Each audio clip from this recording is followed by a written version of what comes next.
Hello बच्चों, कैसे हैं आप लोग। आशा है बहुत खुश होंगे क्योंकि लंबी छुट्टी पर आप लोग थे, घर से आए हैं। अब कुछ पढ़ाई भी होनी चाहिए। तो चले जहाँ छोड़े थे हमने। एक पार्ट जो हो चुका था उसने कहा था का ये दूसरा पार्ट है ना, जिसमें हम आपका क्वेश्चन आंसर बताएंगे। तो इसमें जो आपका पहला क्वेश्चन ये आएगा कि उसने कहा था कि लेखक कौन है, ये कौन सी विधा है, यह कितने भागों में बटी हुई है।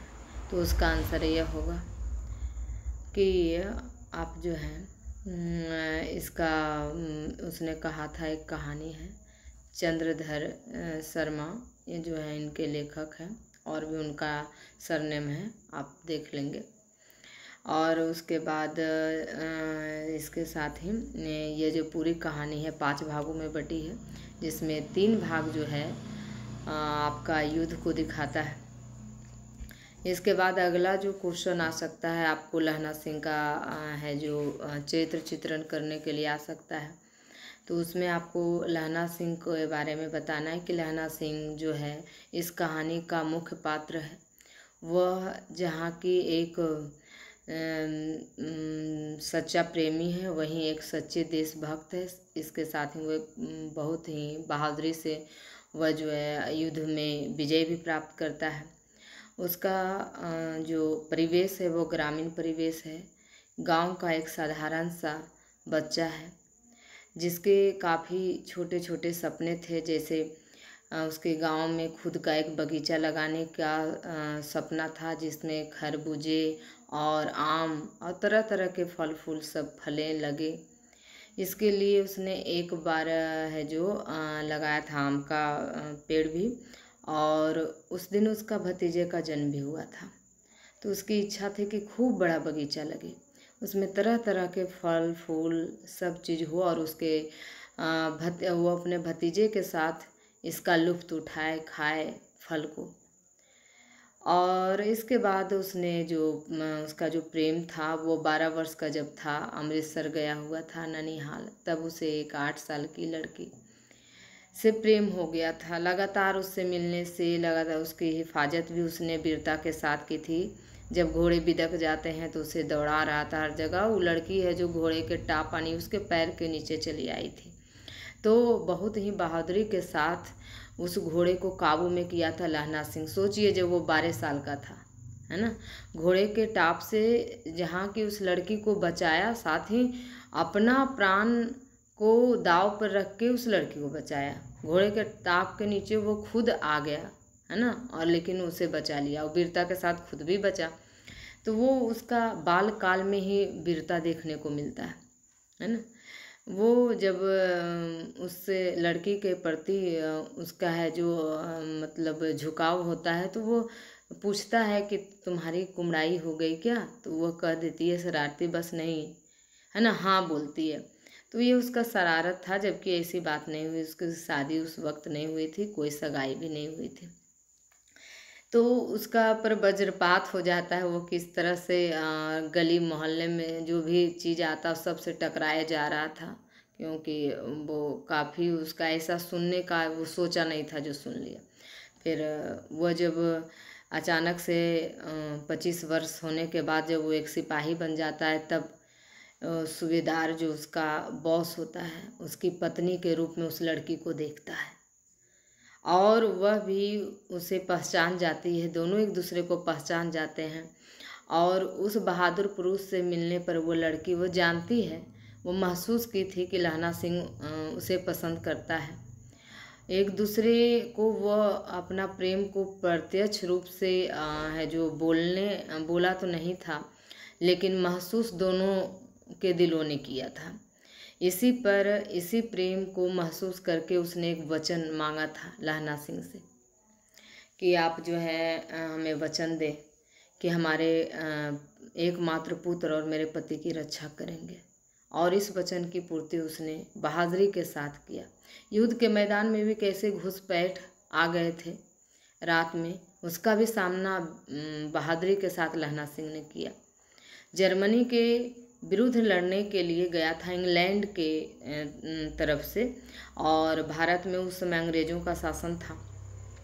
तो इंग्लैंड जो है अंग्रेज जो सरकार ईस्ट इंडिया कंपनी के थ्रू जो भारत में वो था, तो उसकी ओर से वो गया था जर्मनी के खिलाफ लड़ने के लिए।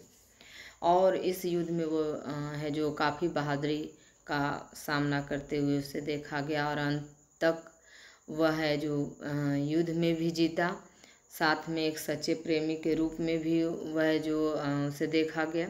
उसकी बहादुरी जो है काबिल तारीफ़ थी, है ना। तो यही इसका आंसर हुआ।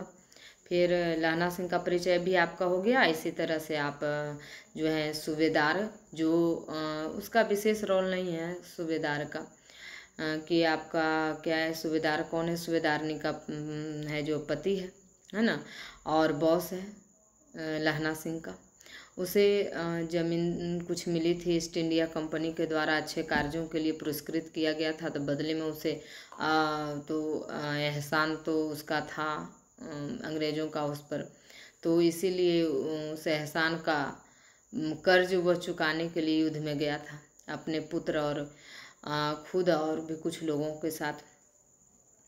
तो यह जो है ना युद्ध में उसका देखना। और फिर उसके बाद है जो तीसरा है ये आपका सूबेदारनी, है ना, वो किस तरह से बचपन में वो लहना सिंह से मिली, है ना, और किस तरह से उसे लहना सिंह ने उसके प्राणों की रक्षा किया। और जब वो उसे भी लहना सिंह से शायद उतना ही प्रेम था, तब तो जब लहना सिंह 25 वर्ष का हो गया, इतने समय के अंतराल पर उसकी आवाज़ें, उसके चेहरे को वो भूल नहीं पाई थी और फ़ौरन उसे पहचान गई। और उसने जो वचन भी मांगा, क्योंकि उसकी बहादुरी और वीरता से वो प्रभावित थी और उसे जानी थी, महसूस भी करी थी। तो वो अपने पुत्र की हिफाजत और पति के हिफाजत का वचन मांगती है ना। तो और उसकी पूर्ति भी है जो करता है ना, वचनबद्ध था लहना सिंह। ये हो गया। उसके बाद बोधा सिंह का तो बस 1 से 2 लाइन ही आपको काफ़ी है वो लिखना है कि बोधा सिंह जो है सूबेदार और सूबेदारनी का एकमात्र पुत्र था, है ना, और वो युद्ध के दौरान बीमार ही था, है ना, निमोनिया रोग से वह ग्रसित भी था, बस, है ना।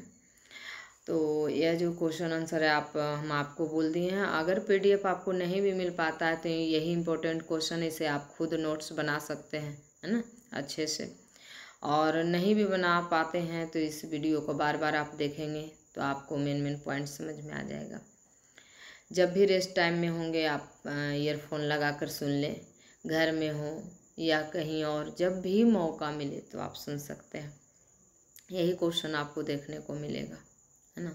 कुछ तुर्की मौलवी एक है, छोटा सा क्वेश्चन उसका भी हो सकता है आ जाए। तुर्की मौलवी है जो लहना सिंह के गांव में आता है, क्या कहता है, तो वह जो है ना तुर्की जो मौलवी जो था वो भारतीय लोगों को भड़काना चाहता है कि यहाँ से फौज गए हैं, तो जो सैनिक गए हैं तो उनके जब यहाँ भड़काएंगे तो सब कोई नहीं जाएगा आगे, ज़रूरत पड़ेगा तो यहाँ से लोग, क्योंकि भारतीय लोगों का तो बात ही अलग है, जिस युद्ध में जाते हैं वीरता तो दिखाई ही देते हैं।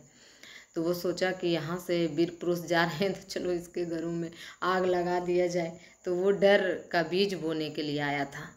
और वह जो है जर्मनी के बारे में काफ़ी वीरता मतलब का बखान कर रहा था, लोगों को डरा रहा था कि वो बहुत अच्छे होते हैं, तुर्की वाले लोग भी बहुत अच्छे होते हैं, है ना। आपका तो है जो युद्ध में ही पैसा चला जाएगा, आप अपने पैसों को बैंक से निकाल लें, नहीं तो बैंक तो जल्द ही दिवालिया होने वाला है।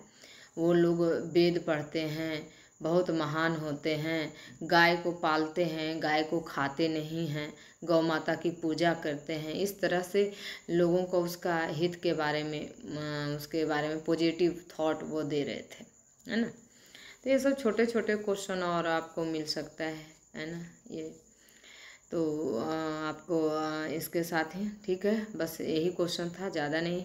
मैं और साथ में आपको यह बोल लूँगी कि आप हमसे जुड़े रहने के लिए आप इसे सब्सक्राइब करें, साथ ही शेयर करें, और ताकि मैं आपको और अच्छे तरीके से अच्छे नोट्स या फिर एक्सप्लेनेशन आपको मैं दे पाऊँ। Okay, bye, thank you.